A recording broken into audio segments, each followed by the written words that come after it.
Hello and welcome to Bury Our Bones with Cinema, a podcast that is digging up the movies that refuse to stay buried. I'm joined once again by the man who is after my own heart, the wonderful Mr. Gaz Evans. In today's episode, we take a monochrome, bleak look at 2007's The Mist. So join us as we give a passive-aggressive neighbour a lift into town, try not to get distracted by any religious undertones, and finally, try to hold out just a little bit longer. This podcast contains spoilers. I think the best place to start with this movie is probably at the end, because it's, I would say it's the thing most people know this movie for. Yeah. And, I mean, what are your thoughts on the ending? Let's get it out in the open straight away. I really like the ending. It's ultimately, well, I was listening, funnily enough, to Thomas Jane on Michael Bean's podcast the other day. And he said, yeah, he really likes it. And some people think it's just too bleak. It's like, what's the point? I mean, just there's no hope in this whatsoever. But he said it's about never giving up. I mean, they ultimately give up or feel that they need to give up. And that's what he does. He does what he thinks is the right thing. But yeah, it's a very cruel ending, isn't it? And I love that Frank Darabont wanted that in there from the very beginning. That's his kind of. I think it might have meant that he had less of a budget to play with than he might have done if he'd had a happier, more conventional ending. Yeah, I mean, the ending isn't even in Stephen King's book. The ending of the book, they just like keep driving, pretty standard, boring. But yeah, this is definitely a full stop and. Yeah, it's nice. Like I say, I watched it with my daughter. Her watching it for the very first time. She did not see that ending coming. She was bemused rather than shocked. It's like, really? we used to do this sort of thing? Yeah. Hannah was very much the same. Obviously, I was just saying before we started recording, last time I watched this prior to doing this episode was when we done the horror movie triple bill. And for anybody who doesn't know what that is, essentially at our local cinema at the Connaught in Worthing, every now and again they do a triple bill of horror movies back to back, short break in between. But you don't know mystery as well. Yeah, you don't know what's coming up, and it's particularly of horror movies. But I suppose you could do it with any type of movies. It is such a fun evening because there's something about the mystery of not knowing what's coming up next. Yeah, that really, really works. And well, this night was The Mist, the black and white version, which I'd never seen, followed by Eden Lake. So two bleak endings. Yeah, very depressing. Back. And then the last one was Drag Me to Hell because he always throws a Sam Raimi in there. Yeah, and that was light relief by comparison. Yeah, and that was the final one. And by that point, we definitely needed something a lot lighter. I would have, instead of Eden Lake, which is it is a very good film, but for with that sort of triple bill, I would have put in The Descent. Because he seemed to have a thing of the theme, deliberately or not, that night was like messed up twist endings. Yeah, and The Descent is famous for it as well. So yeah, absolutely. Yeah, that's what I might have done. But no, it's great. But yeah, when we watched that, obviously that was me, you, and Hannah, and she was in tears, bless her. She did not see it coming. It was proper left field. Of course, as soon as I knew what the movie was, I'm like, okay, I see what we're going for. And I mean, I'll be the first to admit I love a bleak ending. Yeah, it probably says a little bit too much about me more than anything. But there is something about being bold enough, to leave an audience disappointed, but not in a way where you're like, that was a terrible ending, but in a way where you're like, you've bonded with the characters. You want there to be a nice, pretty bow at the end of the movie and a nice resolution, and there isn't a resolution. There are movies that do just kind of end, and sometimes that's disappointing. But this one, I think, it's a gut punch, but I think it in the best possible way. I mean, you can see it all. I mean, this is an event in this film that happens to a lot of people, but it's kind of like his trial in a way, because the one time in the film where he's perhaps not very considerate or compassionate for justifiable reasons, but still he might have had another route, is where Melissa McBride from Walking Dead? Her character, she wants to leave early on, to pick up her son, her kids. She's stuck in the store. Her kids are elsewhere. She wants to go. And that's the one time where Thomas Jane's character is actually, no, I've got to look after my own kids. Yeah. And, you see the amount of risk he takes later, going to the next door pharmacy, doing all kinds of things. And that's the one thing that he doesn't do. And of course, later we see the payoff of that. We see her being driven in a big army truck to safety with her kids. So she made the right decision. She made the right call. And that was the one time where he wasn't careful enough. So it's like he's getting kicked in the nuts for that as well. Yeah. I think one thing we're currently watching, and we watched it in the cinema, the black and white version. And that was the first time I'd seen the black and white version as well. And I think that's how we wanted to do it, wasn't it? Yeah. And I watched the colour version. I think when round about when it first came out, I think it was on Sky Cinema back in sort of like 2008 sort of time. So a little bit of a while after it was released.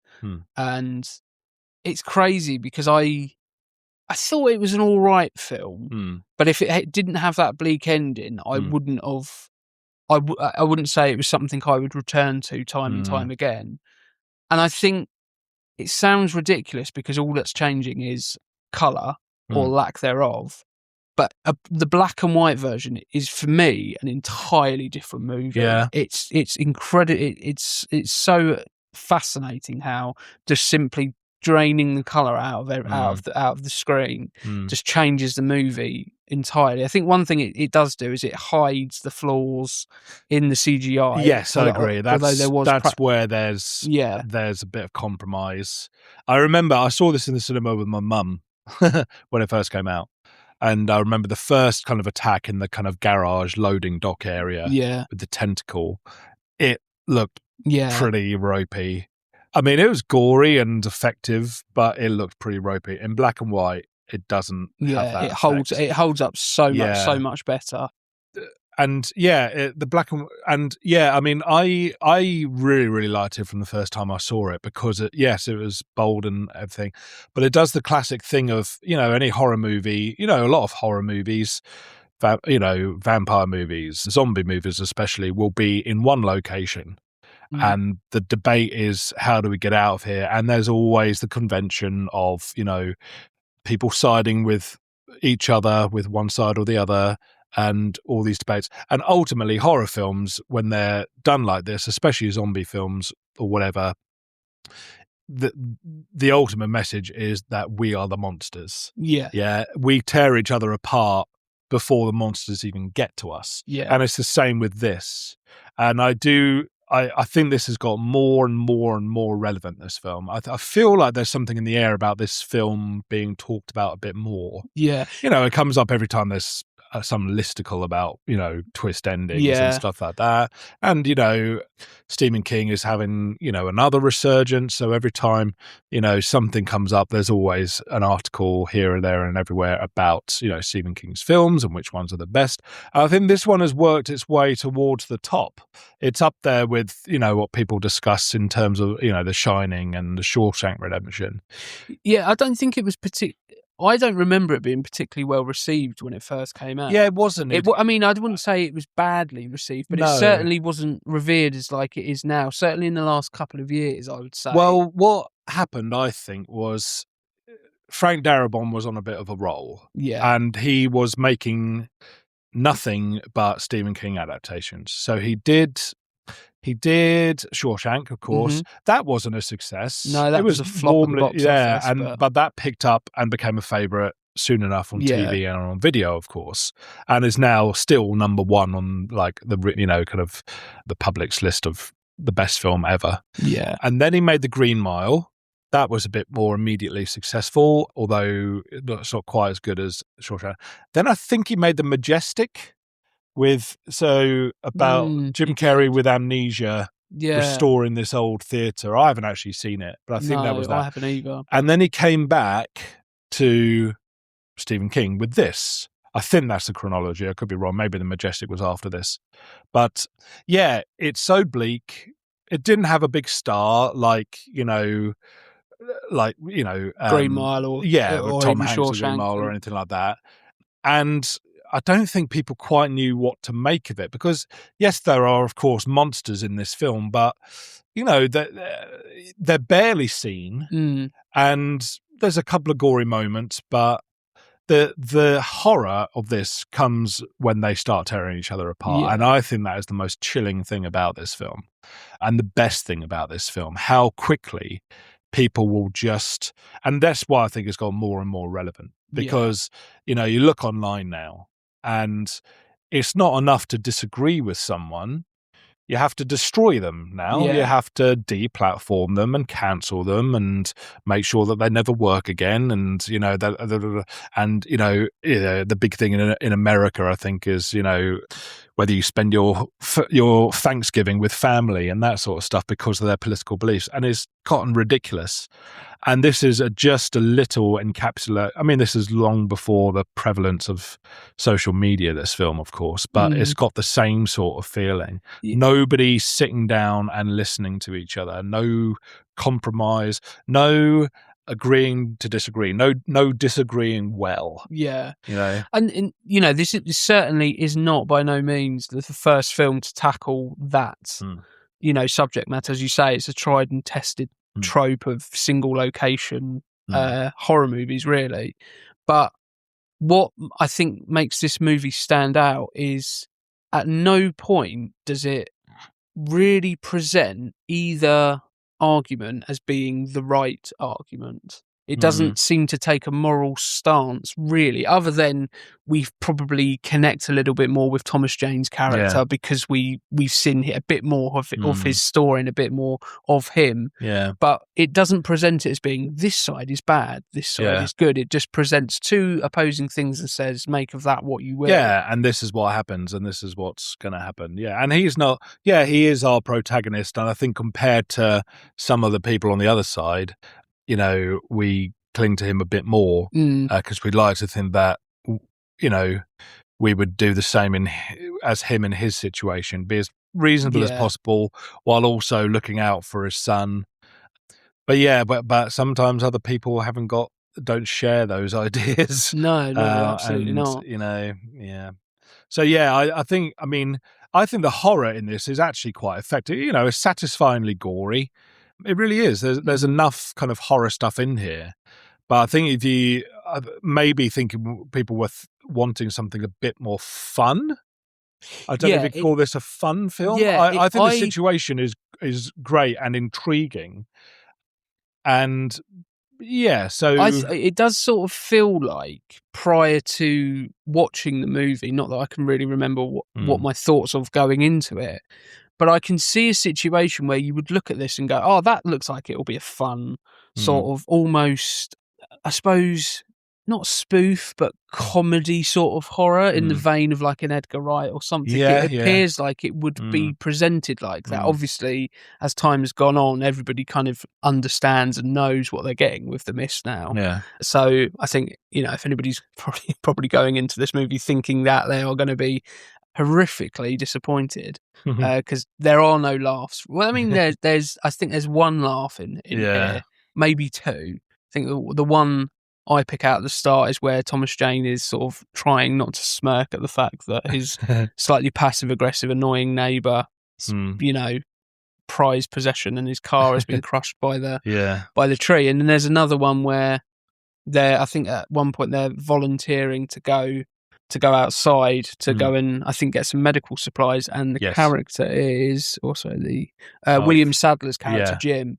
He's like, what? I don't want to go out there. And then Francis Sternhagen is like, you never applied yourself in school, go. And he's like, yes, ma'am. Yes, but that's it. There isn't any more than that, and it is a bleak outlook. And obviously, going back to the black and white version, the bleakness is intensified, by 1,000 because of that. There's lots and lots of recognisable names here. Yeah. I mean, it is basically The Walking Dead and Thomas Jane. Yes. There are so many people who go on to The Walking Dead. Yeah. There's even recognisable faces from one of the military guys who is Sam Witwer. who plays Private Jessup. Yeah. This was the first time I'd seen him in anything other than there's an Xbox game called Star Wars The Force Awakens, and he now plays Darth Maul in some of the animated Star Wars series. Very, very good voice actor and good actor in general. But so recognisable names if you're fans of The Walking Dead, up and down. But as you say, there's no stars. At this point, people are recognising them. But at that time, I would say probably the most recognisable name was probably William Sadler. Yeah, and I think Thomas Marcia Jane, Gay Harden as well. Yes, yeah. She was highly regarded. Thomas Jane had done Deep Blue Sea by this, which is a big kind of popcorn action. But but that none of them were like Thomas Jane in. None of them were above the title, above the line stars. Which is great, really. I mean, because there's no distractions for me. And you don't get this ending, I don't think, with a big star. No. You don't get an ending that bleak or a character that flawed with a big star. Reminds me a little bit of World War Z. Where you've got a big star in Brad Pitt, and the original ending of that was much bleaker. Oh yeah, and that the last quarter of that film, everything in Wales, I found so ineffective because he's not going to die. And it was all reshoots, wasn't it? Yeah. Which is but so that's a perfect example of when you've got a big star with perhaps a bit more say and a bit more concern about the image and whatnot of the outlook of your career. They probably would go, let's have a nice happy ending and let's tie things up nicely and all of that.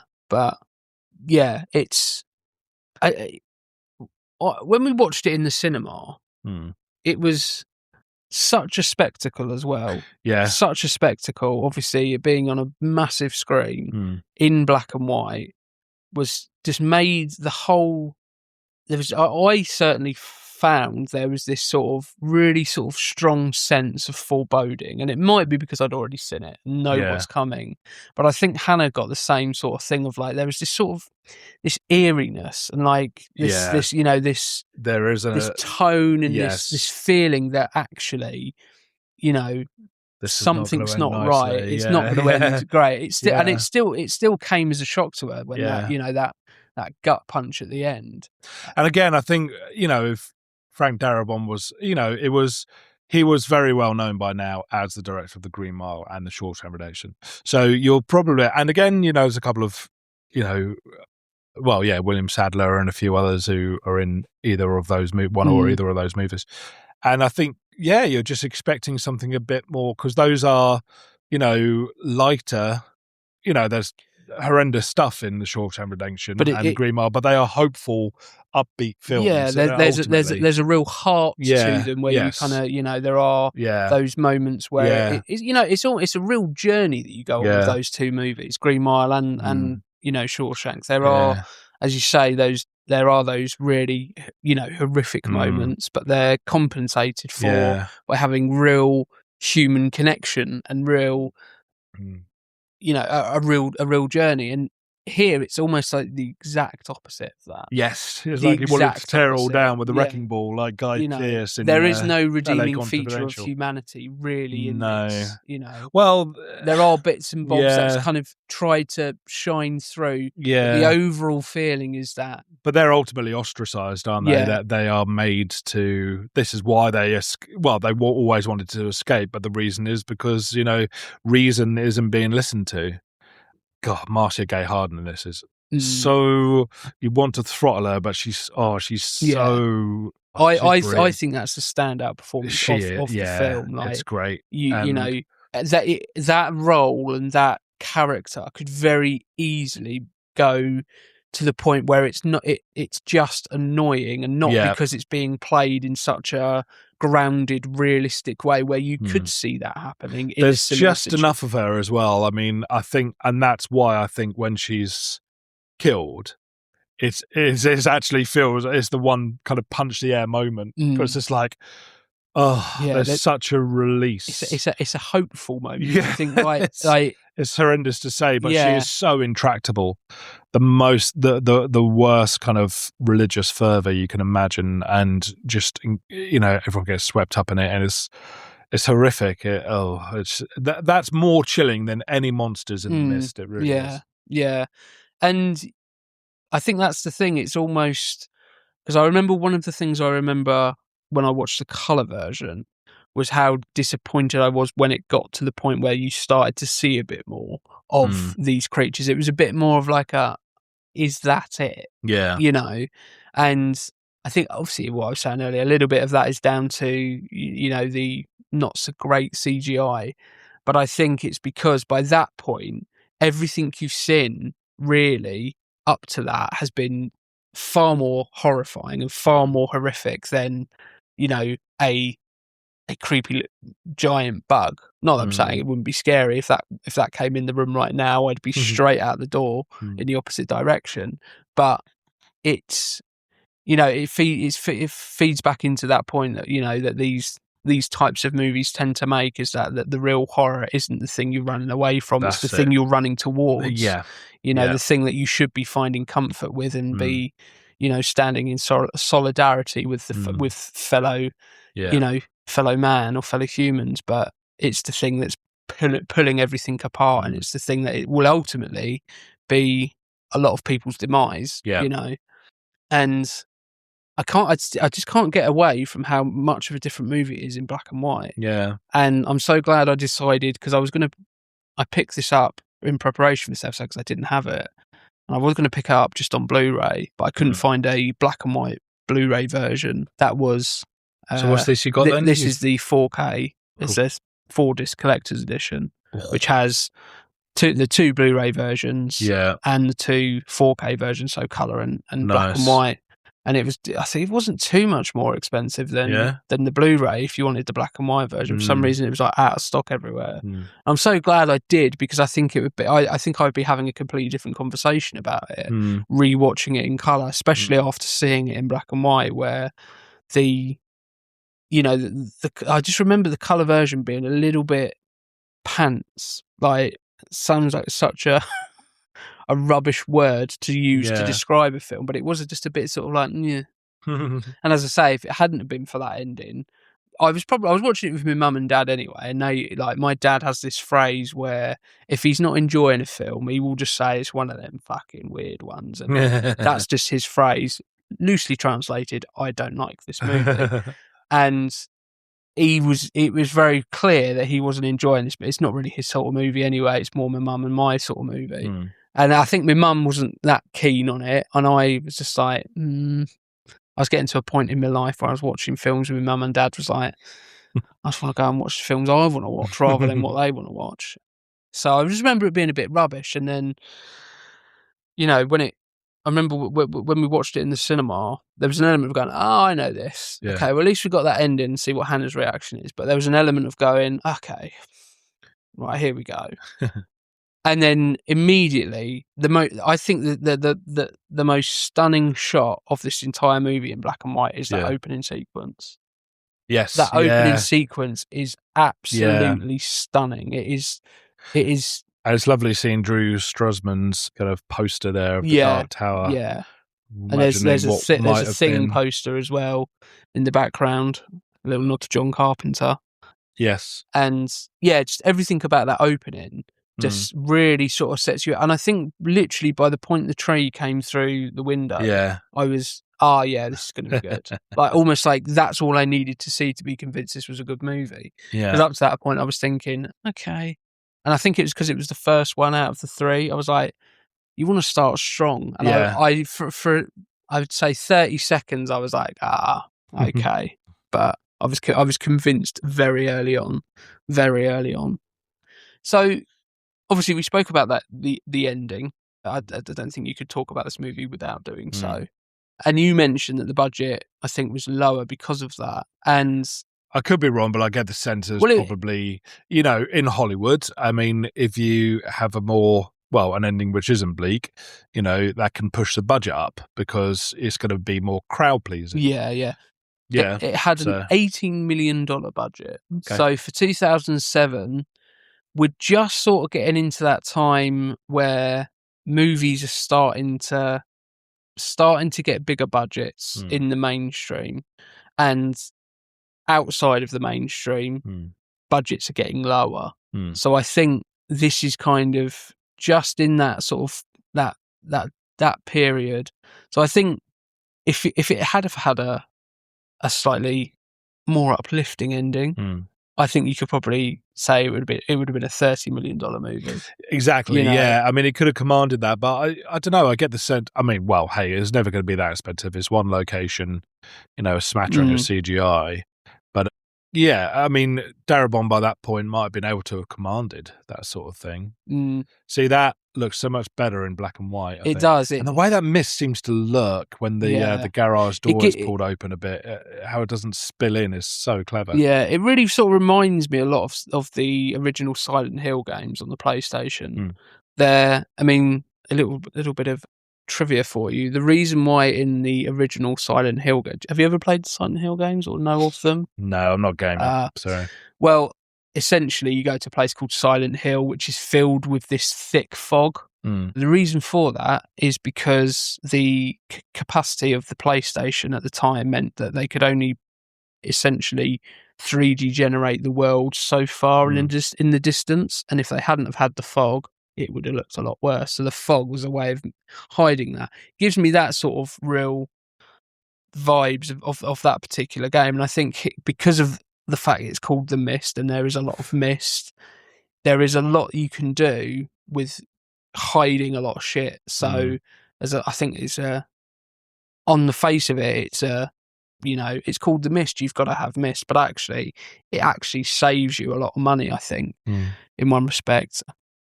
Oh man, this is so much better because I remember seeing this in the cinema and thinking, "Oh, that's a bit dodgy," but it's so much more effective. That blood looks like oil in black and white. It does. Great, but no, it's just there's a lot of hissable kind of villains in this, and these guys just being the most debating the whole thing and then standing there and doing nothing when the shit actually hits the fan. It's horrendous. It's funny because if anyone doesn't deserve to die in this, it's Toby Jones's character. He's the hero of this whole thing, and he does all the right. He does the bravest stuff, takes the steps that other people can't or won't. Thomas Jane is restricted in places because he's looking out for his son as well. But yeah, he's like the hero of this, really. And he just gets taken out. And there's no kind of there's no right or wrong in this. It's like some of the worst people survive, or at least they stay where they are in the in the store.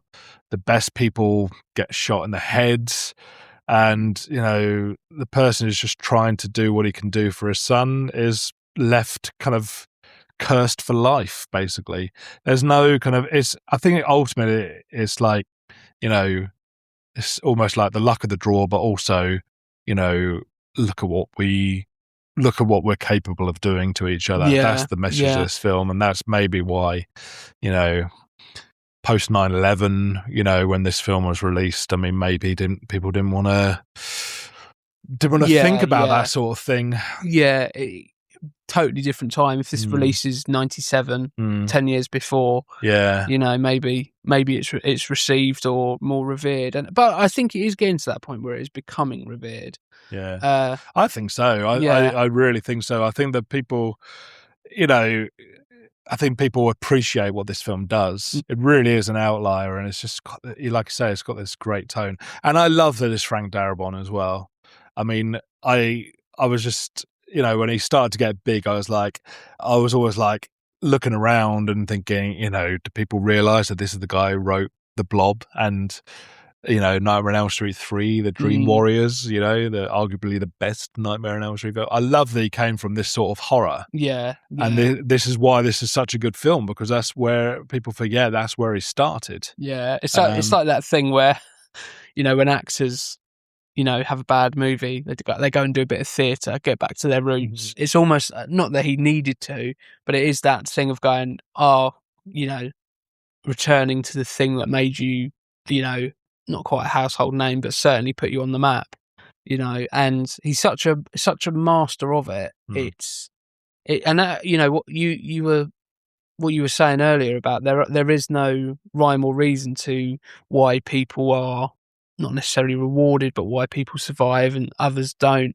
And that's what I mean about it doesn't present one particular, viewpoint as being correct, i.e., they've gone this way and that's the right way and that's why they've survived, because there's an example of every single viewpoint where one person survives and somebody else doesn't survive, and it's just again, it's a collection of viewpoints and how the consequences of those viewpoints, and there is no moral stance or high ground, because I find that a lot with movies when they have a very clear a clear statement to say on morality or whatever it may be. It has to be done really, really well for it to be obvious what they're trying to say to you, and you not, or for me anyway, push back against that and immediately go, well, because you're so much forcing that down my throat, I can't get on board with it. Whereas it just doesn't do that. At no point does it feel like it's saying, well, this is how you should live your life. This is what you should do. Yeah, the only question it's asking is, look what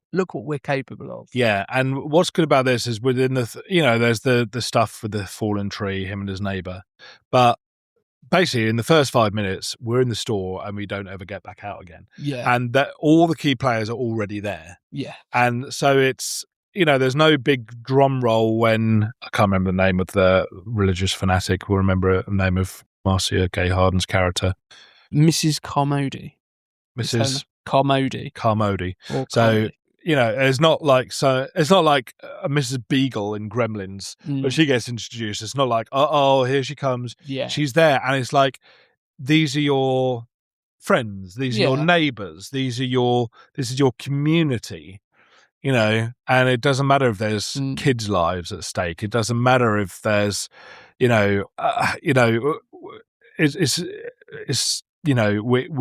have got the capacity to turn on each other and put, our ideologies above each other's well-beings. And there is no obvious outlier for their character when they're first introduced. That's right. There is no point where you go, well, this is clearly the person who's going to do X. Like, one of the things that I find is a really quite cool moment is where they're talking about, we need somebody. Can anybody shoot? Can anybody fire a gun?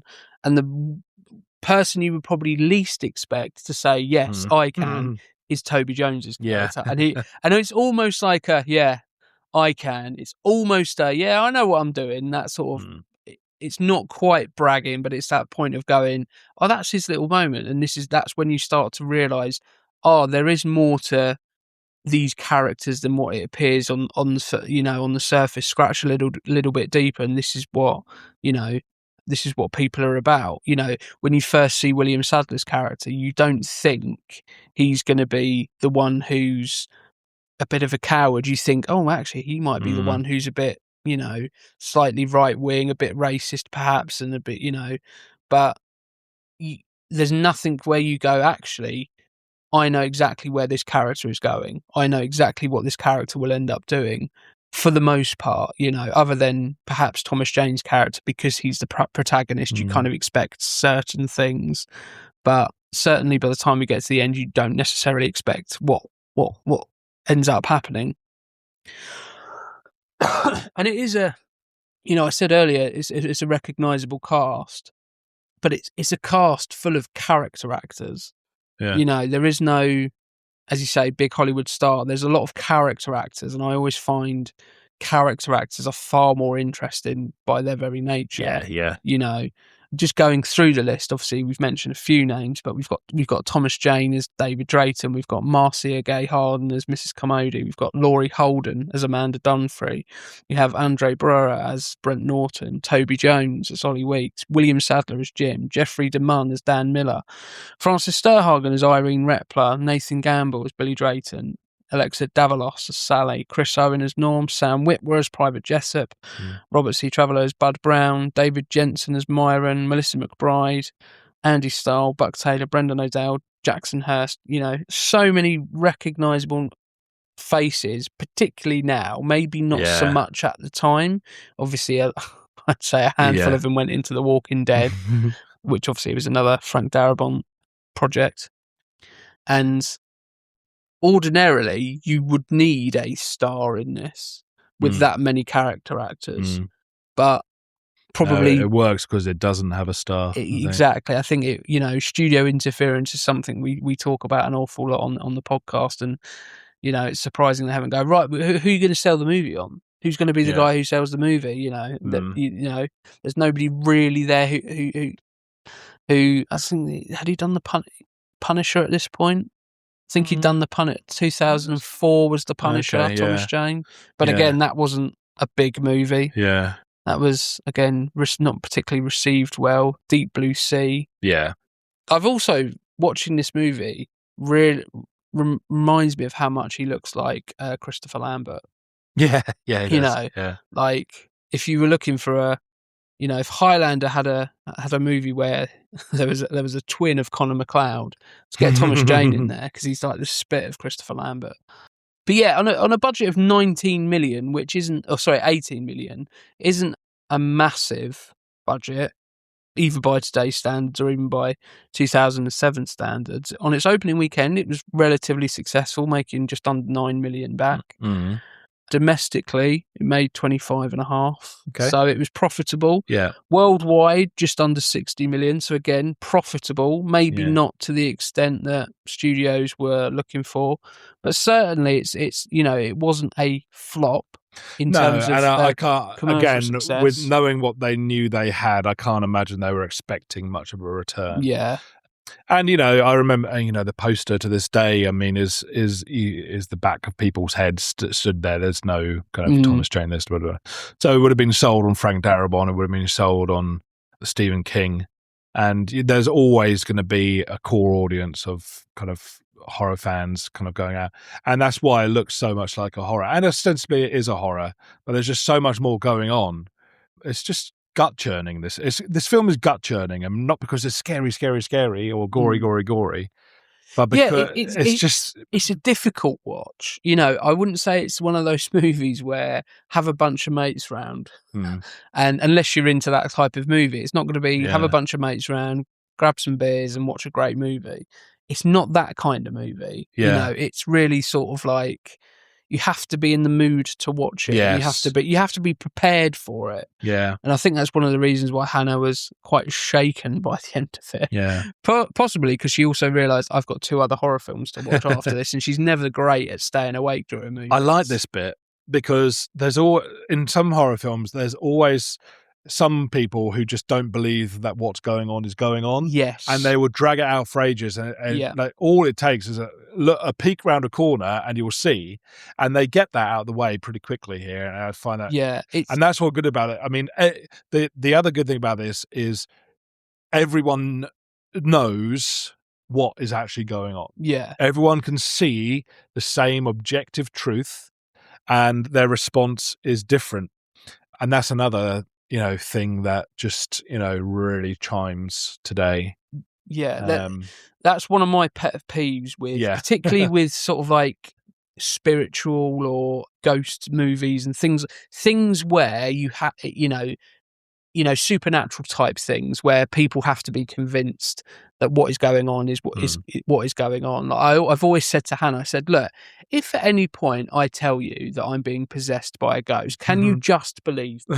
Just humour me, because I don't want to go through, an hour and a half of a movie trying to convince somebody, and then because I think that's such a tired and overdone plot point in so many movies that actually I don't think is, I suppose it probably is realistic to true life, but actually when you're watching a movie like that, it just wastes time of going, I think what you said is 100% accurate, where everybody knows what's going on. And actually the thing that not convinces everyone, but when the store manager, who's pretty straight-laced, seems like his idea of a heavy night is, a shandy. And, when he says, I think we have a problem here, that's when everyone goes, well, if he believes it, then we must believe it. Yeah. Because he's not going to say this is all true if it's not true, is he?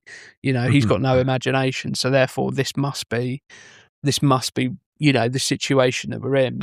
Oh, do you know what? I'd forgotten, or either forgotten or didn't realise, just looking back over Frank Darabont's directorial career here. And one of his earliest things was a film called Buried Alive, which I think was a TV movie with Tim Matheson as a kind of cheating husband and Jennifer Jason Leigh. It sounds vaguely familiar. Yeah, and she or he gets buried. William Atherton's in it as well. I remember that. And then there was a bit of work doing this short TV collection of Stephen King things, Night Shift. And then it was, Shawshank in 94, Green Mile in 99. That's quite a big gap. Yeah, The Majestic in 2001, which is really overlooked. Yeah, Jim Carrey, again, that, And that was coming just at a time where Jim Carrey was trying to venture out from out-and-out comedy. It was after Truman Show, and this Man was on the Moon. More objectively serious. This was around kind of 9/11 time, very kind of Capra-esque.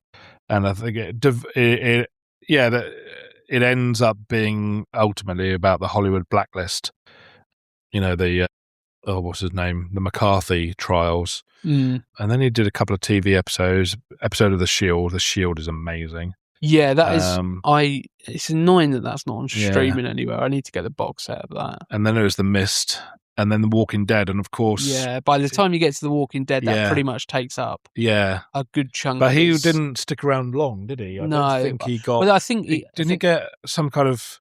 Well, it didn't go in the direction he ultimately wanted, or I don't know behind the scenes, but he got a hell of a payout. And since then, the only thing he's done is a couple of very recent episodes, funnily enough, of Stranger Things. 15 years later. Vaguely, I think it's season 3 is when he starts to leave, because that's where I notice a significant departure in what it became about. Right. Season 1 and season 2. Very similar to this, where actually the zombies are the background, and you're looking at what people do to each other, and and season 3 then became more about. Well, not more. That was the prison one, wasn't it? Yeah, that's where I think at the end of that is when they find. Maybe it might be season 4.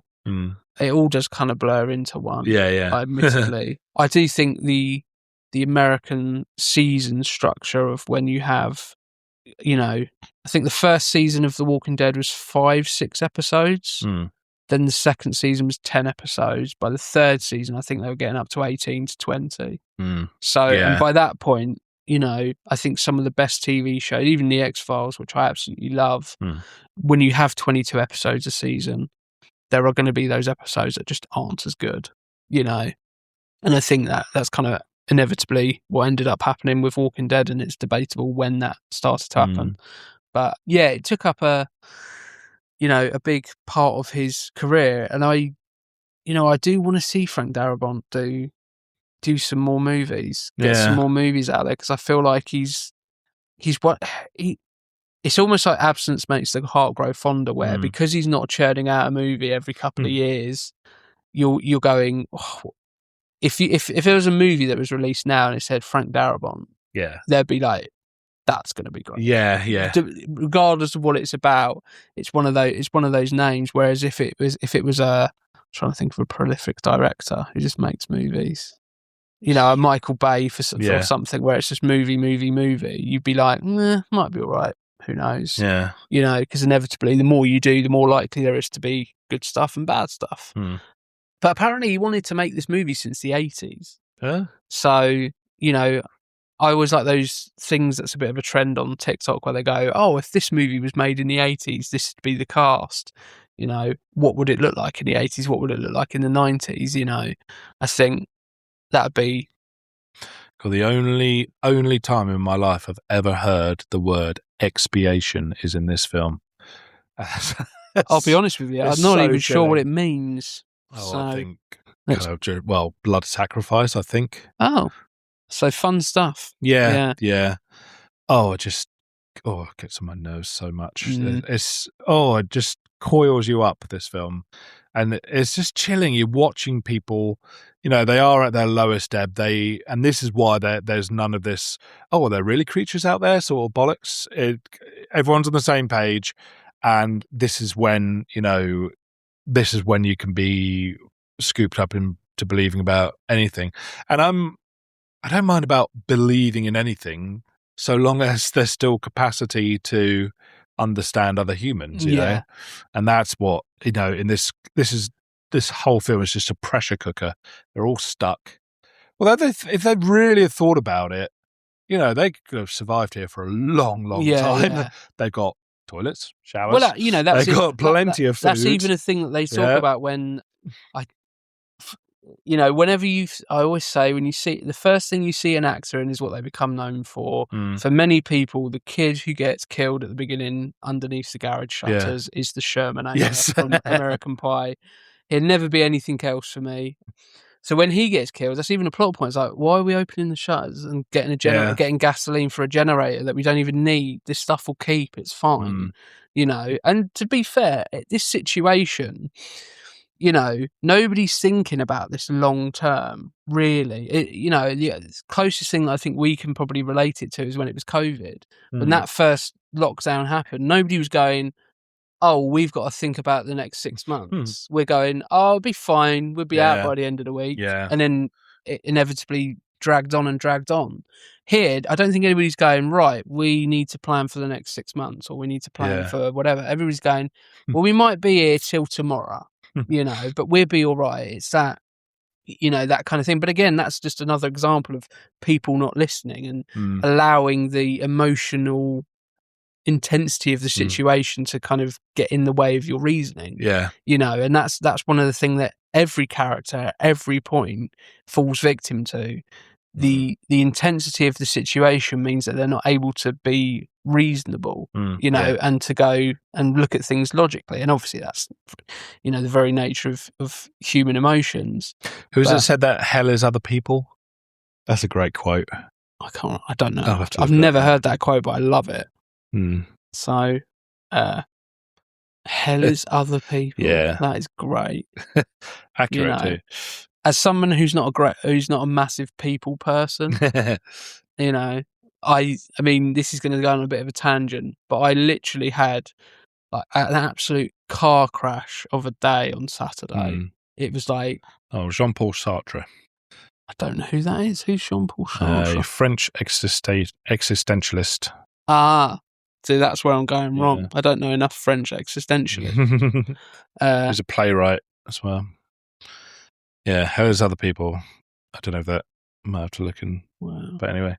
Yeah, I had a car crash of a day on Saturday whereby every tiny thing was annoying me. In particular, other people. Yeah. You know, you get those situations, or I certainly get those situations where, you know, just leave me in a room on my own. I'll be fine. Other people in the situation is where things are going to get difficult. Yeah. You know, and this is absolutely one of these situations. And I do find they're few and far between these single location movies that work. Yeah. You know, it is such a hard thing to do. The one I always pick out is Phone Booth. I think that's a great movie. Yeah. But, and also, it's very difficult to do a single location movie that's over 2 hours. Yeah. You know, Phone Booth is not, I think it's just over an hour and 20 minutes. Really quite, you know, short and snappy. I think it's about 85 minutes. This is 2 hours and 6 minutes, depending on what version you're watching. I don't think there's any difference in runtime for the black and white and the colour version.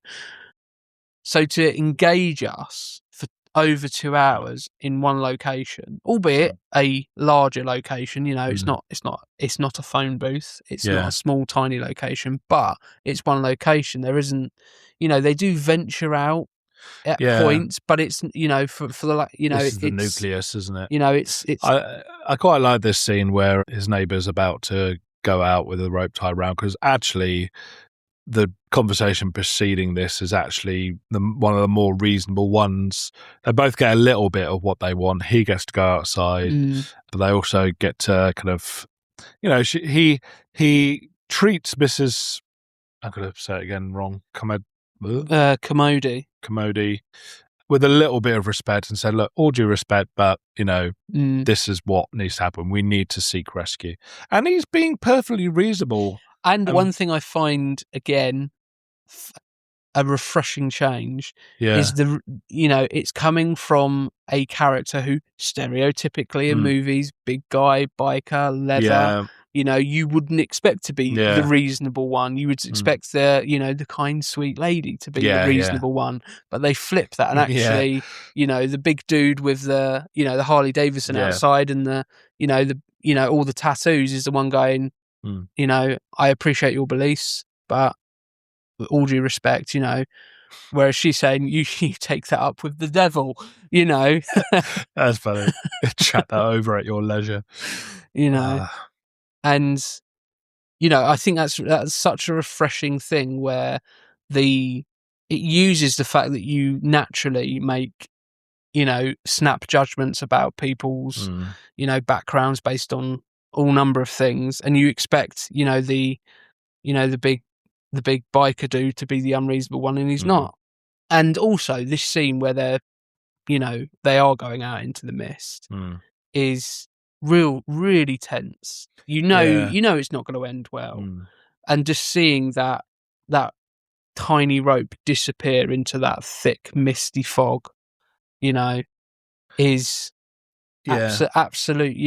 And there's a version of this film where Mr. Norton, Andre Braugher, has that dawning sense of realization that he's about to be killed, but you don't get that here. You don't get that, that voyeuristic payoff of him realizing that, he was wrong. Yeah. But that.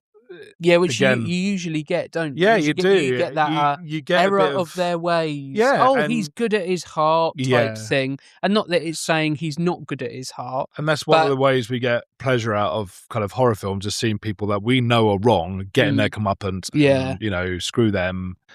But it doesn't do that. And again, it's all down to Frank Darabont. He's made he always, I don't know, he never quite goes in the direction you fully expect in this film. I love the way the rope kind of lifts and goes up to the top. Yeah, that's the point so where much with so little. Yeah, like that's the point where you go, oh fucking shit! Yeah. Like, this is far more complex than we ever thought it would be. It's I'm not going to call this movie a masterpiece, but I think it's certainly a movie that is filled with elements of masterpiece. Yeah, I think so. Masterful touches. Yeah, I agree. I just single location movies. This is very much. Particularly in horror, the one that everybody goes to is Dawn of the Dead. Yeah, and either the original or the Zack Snyder remake, which I think is one of the better remakes that we've had, are hard to do, really hard to do, and I cannot believe I can't believe this movie is 2 hours and 6 minutes. Yeah, not that it feels like it. You get those movies that are long, but they rush by because it's it's fast paced. You get those movies that are short, but they take forever to get where they're going, or they're a very deliberate pace, so it feels longer. This doesn't feel like 2 hours and 6 minutes, but it also doesn't feel like an hour and a half. It's such a weird sort of medium sort of. I know what you mean.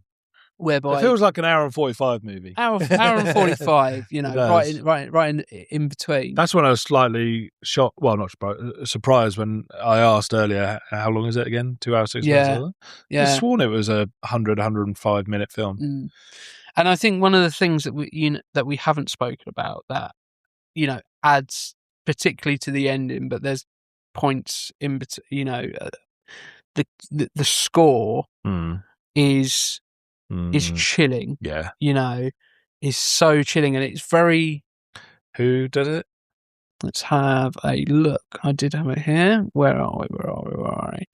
Mark Isham, who had worked on Crash, or would go, Crash by that point.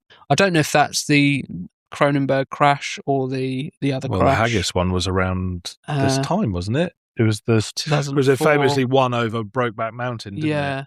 So maybe 2007. 6, 7, something like that.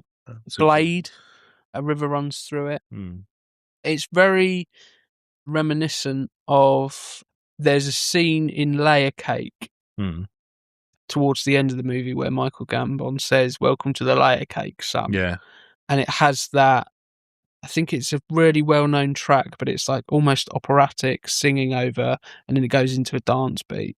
Very reminiscent of that. Yeah. I probably should have got the name of that, because that's, for any of our listeners will be like, what's he talking about? But very reminiscent of that. And it is just, absolutely chilling, particularly not to, harbour a point too much. But when we get to that ending, that is when it's really, it knows when to use the music and when not. Hearing Thomas Jane's cries is, gut wrenching, as we said, numerous times. It's such a good score, and it's very sparingly used. It's not something that when you talk about The Mist, you're not immediately going to go, "Oh, it's got great music." Straight away, you're not going to do that. But when you look into it a bit more and you rehear it, you go, "Yes, it's got a great story." I'll tell you what, Godzilla -1. Yes. Scoring that. Oh, yes. Man, that's brilliant. That is a fantastic movie. And there's a sequel to that coming. Yes, there is. I don't want to... Is it called -2? I don't think it is. No, it's called -0. I was close. It was a number. And I watched, for the first time ever recently, I was just sending you The Wolfman, but also the original Dracula, 1931. Which I have just picked up, the Dracula Legacy box set on 4K. Yeah. I love that movie. I'm going through all my DVDs and Blu-rays and 4Ks, watching the films that I have, but I've never seen. Yeah, I've got a bunch of those. So the next one I picked, so I just watched Geronimo, Jason Patric, Walter Hill film. Never seen that. All About Eve, Bridge on the River Kwai, and Gone with the Wind is the next one I'm going to have to watch. And set aside a whole day. But one of them I got ages ago, a 4-pack 4K Universal pack with Frankenstein, Dracula, Invisible Man, and Wolfman. I've seen Frankenstein and Invisible Man is great, but never seen Wolfman and Dracula. And I put Dracula on, and I was surprised that, apart from the opening credits, if you will, there was no music. I was like, oh, and I actually went through all the different... and it's weird, because as you say that, I can hear music. Yeah, because I went through, and there was another kind of audio track which had music. I thought, oh, there it is. The setup must be wrong. That's unusual. But it was by... I thought, this is sounds very modern, like a silent film that's been given a modern... And I thought, this can't be right. And then I looked a bit more closely, and it's a modern score by someone, I can't remember who, which band, or whatever. And then I looked into it a bit more and realised that there is no score for Dracula. Well, obviously it's 31, isn't it? Yes. So... There could have been. There certainly could have been. Yeah, but I think they were just... In that time in Hollywood, they were going, they'd gone from, these were now the talkies, so it was almost like you couldn't have music. But it was, again, looking into it, the director made it a deliberate decision. He wanted it to be eerier, and it certainly worked. It was bizarre without music. My big point there was sometimes less is more. Yeah, absolutely. I think it's such an easy thing to do as well with music, to, harbour a point of what we want the audience to feel. Yeah. I think sometimes it's a skill in and of itself, isn't it? Using music or lack thereof. I think we could, I think we've all seen videos of, I think when I saw, not so long ago, I think I said it on our Shining podcast, where they put like the music of like an 80s American sitcom over the opening shot of The Shining, and it works because music changes something so dramatically. We're just at the scene where we're starting to see the impenetrable fortress of this grocery store start to be penetrated by these massive like moth bug things. Just to note, you said penetrated twice just now. I did. And here's another kind of... Thanks for pointing that out, because I know if I thought it was that... important that we kept track. Yeah. But again, here's another kind of taking us in the one direction and then sweeping it. Just 5 minutes ago, this young couple were getting together and kissing in the locker room, and now she really gets dead. When you were just saying it was about kind of taking music away from certain things, it's nothing to do with this, but there's online somewhere the bit in Friends where Ross flips out about one of his co-workers eating his sandwich, and they've done that, and they've taken away the laughter track, and it makes him seem like a complete psychopath. Yeah, I've seen that, and that is terrifying. But it just goes to show though that he is such a brilliant performer. Yeah, brilliant. Oh dear.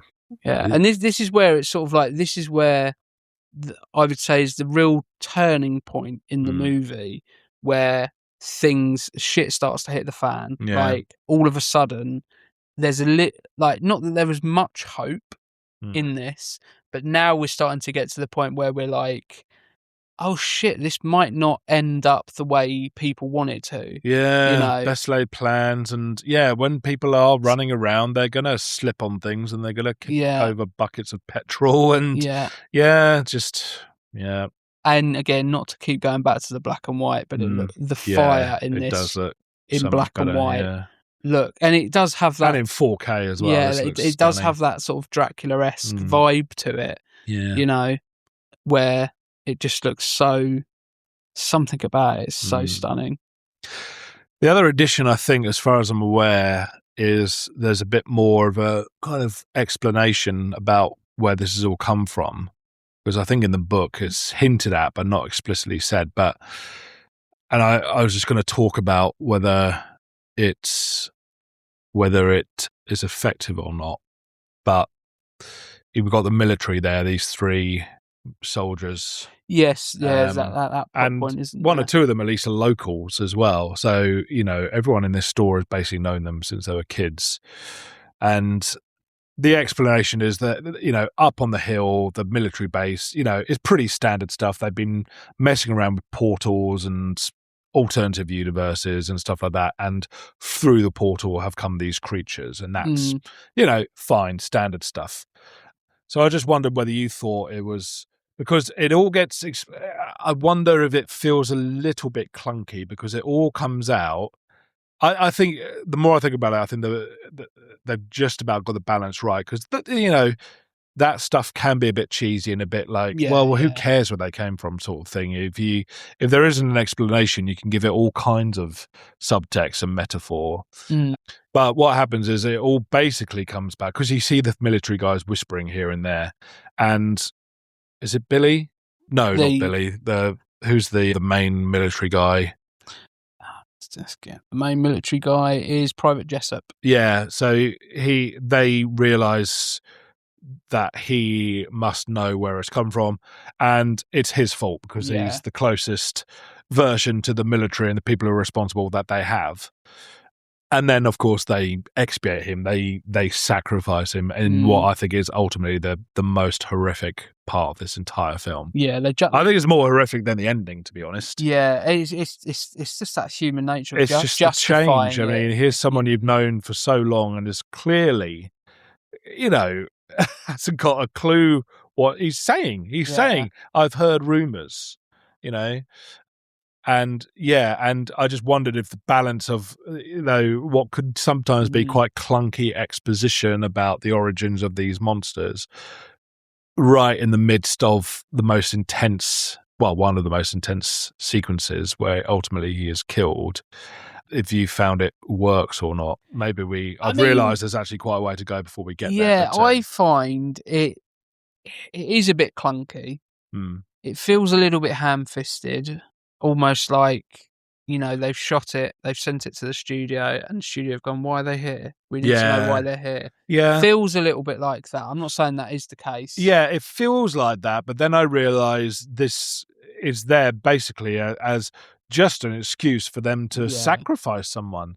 They've got their justification. He's military, the military are responsible. He's the closest that they've got. This will satisfy God. And I think that's why, despite what I've just said, I don't have a massive problem with it, because it gets us to that point. Yeah. You know, I think, you know, I've said a couple of times on the podcast that, you know, you have elements in movies that serve a function to get from A to B, and sometimes that can be, you know, paper thin, and that can be, you know, we know exactly why that's there. And I'm not saying it is paper thin here. I think it is, as you say, a bit clunky. Yeah. But because the payoff of why that's there is so horrific and is so in keeping with the rest of the film, I give it a free pass on that particular thing. If the rest of the film was like, oh, it's a way of just, you know, for example, if they find out, oh, you know, not to bash on the film's signs, but if they go, oh, that's why they're here, and it means we now know that they're allergic to water or something to that effect, that's where I'd be like, that is terrible. But because of the payoff, I'm okay with it. But if you're not okay with it, let us know. Send us an email, let us know. But if it'd been orange juice, it would have been a bit more believable. Exactly. Like water. You know, I mean, just with walking around. Or without pulp? That's the question.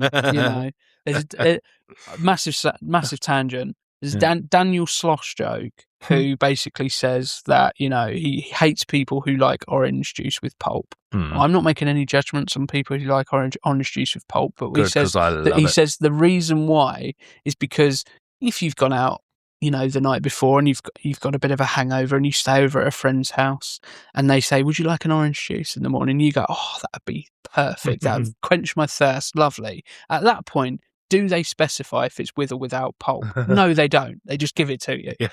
And that is so true. I'm a without pulp guy, but I hold no problems with those with pulp, as long as I know it's got pulp in prior to, you know. I think the first time I had a glass of Orangina, I was like, what the hell? This has got bits in. Made me think, oh, this is a dodgy bottle, and then they were all like it. So I cried once because of Orangina. And I revealed this to some of my students at school, and I went and found the advert that had done it. Because there's an advert in the late 80s, and the thing with Orangina was you'd open the bottle in the adverts and loads of Zeds would come out. And when I finally had an Orangina, no Zeds came out, and I got really upset because I was like, where are the Zeds? I mean, that sounds like false marketing to me. If I'm being honest Exactly. with you. And I can't remember why on earth we were talking about Orangina in our editing lesson at school, but I still remember it to this day. And I'd never looked it up, and I went on to YouTube and I found it with no problem, and I remember it crystal clear. And this is 37 years later. Yeah.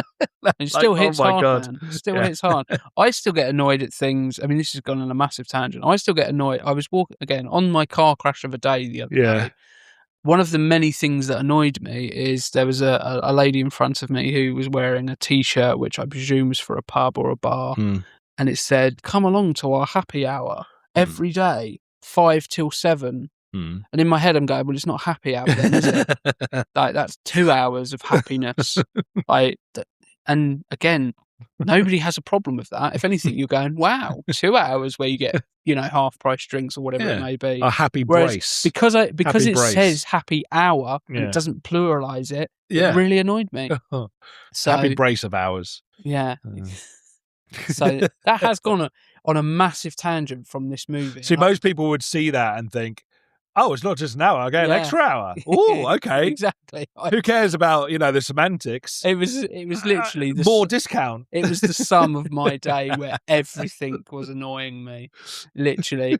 Like, just to clarify, nothing like horrific happened. It was just tiny little things. So the first thing, we were having a barbecue yesterday, and I needed some new shorts for the barbecue, and I ordered next day delivery the prior day, and they didn't arrive. They didn't even try to deliver, it said, we cannot deliver your parcel due to an unforeseen circumstance. That annoyed me because I'd paid for next day delivery. So we decided then to go to Tesco's and get some shorts. I went to Tesco, got some shorts, thinking, right, fine, not so bad. We got home a little bit late, so we decided to have a Burger King. I ordered a Burger King. They got my order wrong.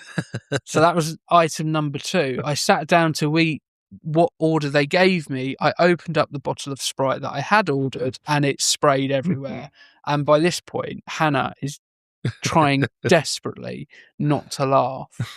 And I'm just like, do not laugh. Whatever you do, do not laugh. It literally was like half a bottle of Sprite went all over me.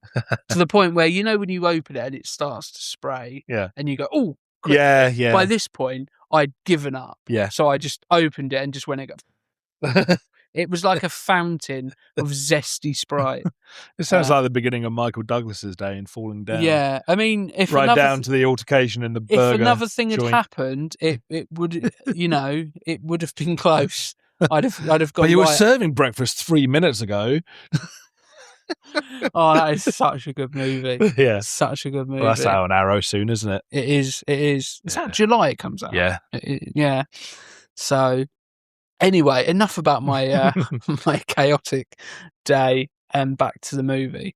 So, one thing I do like about this is there's certain shots, like particularly in this more chaotic moments, where Frank Darabont has used like a handheld camera, and it really gives almost like a fly on the wall documentary style vibe to it, and really makes you feel like, particularly in that sort of that chaotic scene in the mall where all the bugs start coming in, really makes you feel like you're there, and it really adds to the tension.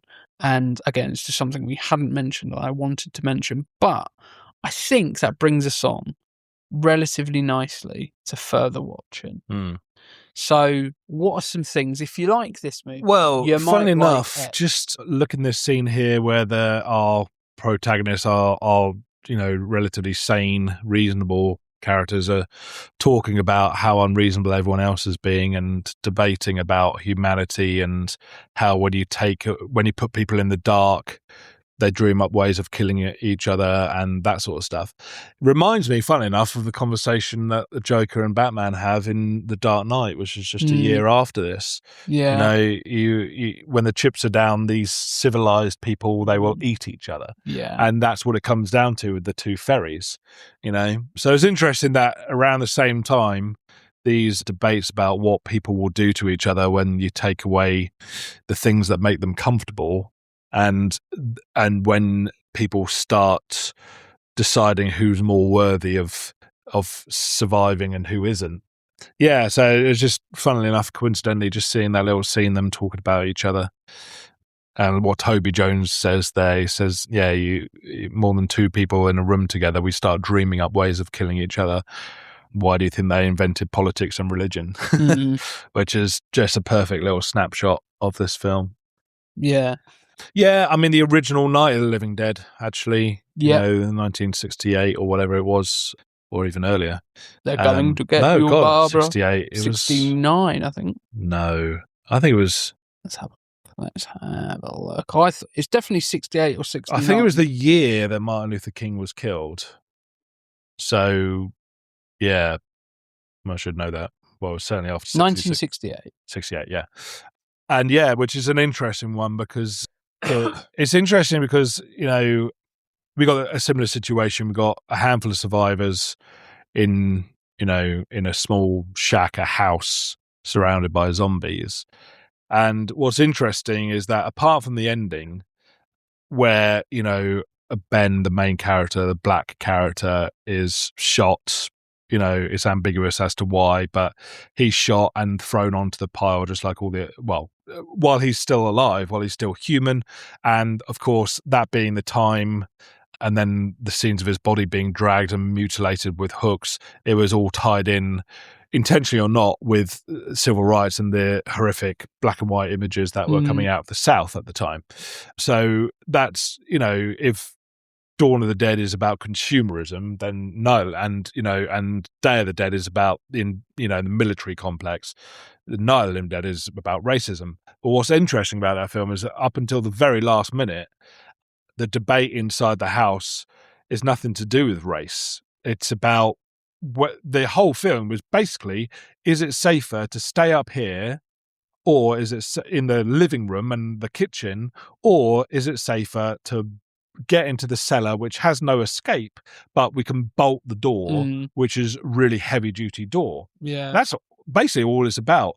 And there's conflict and there's pushing and shoving and punching each other in the face, but it's never because of who they are. It's never because of race or anything like that. And which I think is why it's always worth a revisit.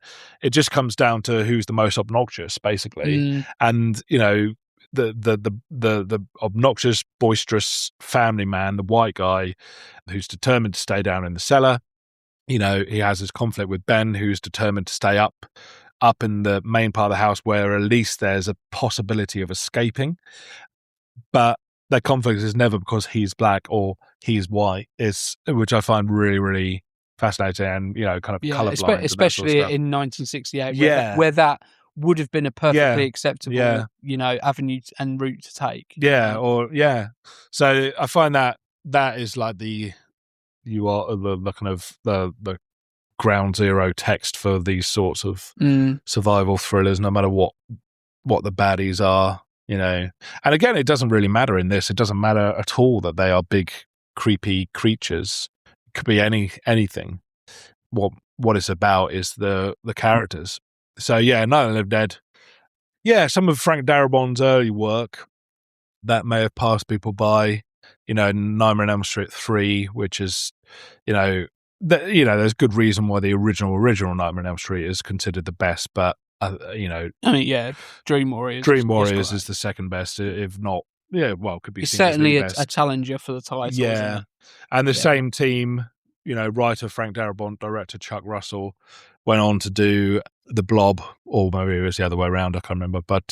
And The Blob is fantastic as well, very steeped in kind of horror lore, and both of them, I mean, Dream Warriors is set in a mental hospital for kids, and The Blob is set in a small town just with characters just like the ones we're seeing right here. So those would be my recommendations. I've got, there's kind of two sets really. So I've got 4. 2 are for similar visual style. So one is 30 Days of Night and Sin City. I think, Sin City is obviously much more comic book-esque, graphic novel-esque naturally, but is another great depiction of the use of colour and lack of colour in movies. One, I think it's James Gunn who directed it, but there's a horror movie from, I think, similar sort of time, 2006, 2007, called Splinter. Which I remember being quite good. I remember Slither, but not Splinter. Yeah, I think similar sort of premise to Slither, I think. And then there's another one, which I think is quite underrated, but again, a bit of a difficult watch. Single location, pretty much, story, and it's called Bug, with Michael Shannon and Ashley Judd. Oh, was that William Friedkin? I don't know if it's William Friedkin, actually. I might have to look that up. If it is, I never knew that. But Michael Shannon, Ashley Judd is basically Michael Shannon's character believes he's been infested with bugs underneath his skin, and it's about beliefs and again single location, but again. That was only the year before this. Yeah, all around sort of similar sort of time. Yeah, it's William Friedkin. Yeah, never knew that. Never knew that. That's going to deserve a rewatch now.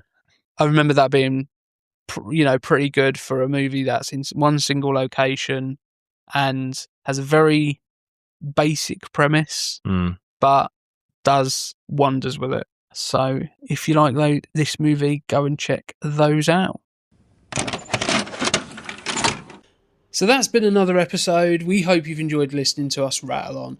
If you have any questions, recommendations, or general thoughts, you can send them to buryourboneswith@gmail.com, and we will try to give you a shout out on the podcast. We have been Bury Our Bones with Cinema, the guys who dig up the films that refuse to stay buried. And